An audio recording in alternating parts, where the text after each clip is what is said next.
Hello everyone.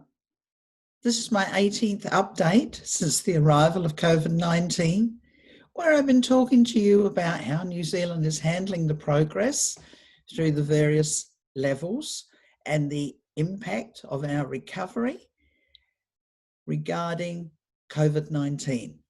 Now, we've been at COVID level 1 since June the 8th. Now, for those of you who do not know me, I'm Ranson.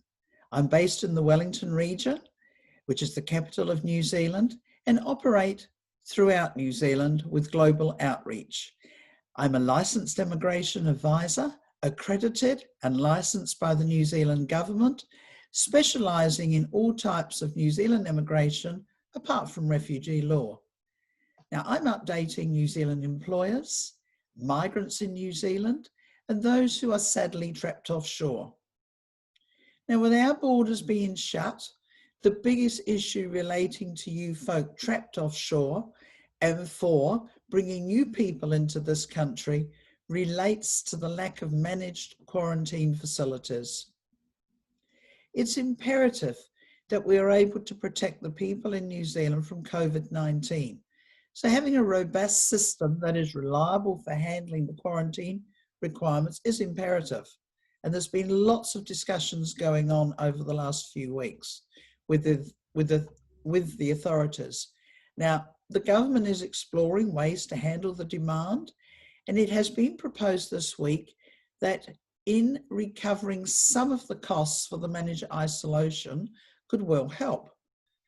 Now, how this applied covers people who leave New Zealand after the proposed regulations come into force, having to pay for the managed isolation whilst you qualify for a waiver or otherwise are exempt.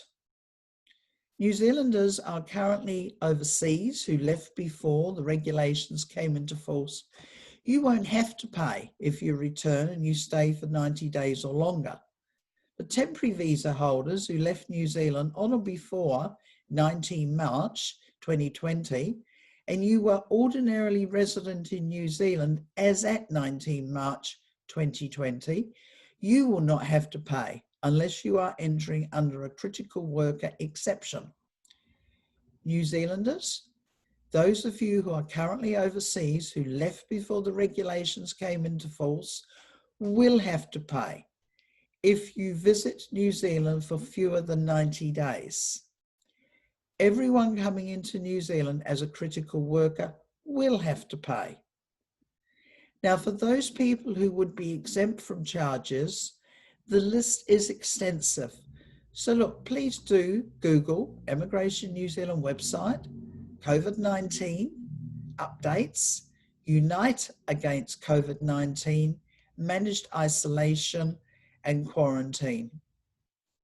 Now, the proposed charges are New Zealand dollars 3,100 for the first person in a room, with 950 for each additional adult and 475 for each additional child between the ages 3 to 17. They're not going to be imposing any charges for children under the age of 3.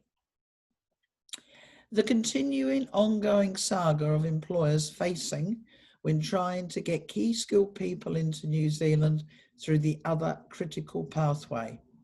As mentioned last week, the bar to get through this pathway is set high.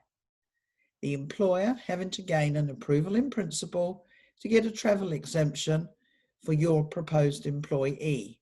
Now, I featured in the media today, Saturday the 8th of August, opposing a recommendation that was put out by the New Zealand Initiative that employers be required to enter into an auction process whereby the employers who put up the greatest sums of money will gain the approval for the migrant to come in.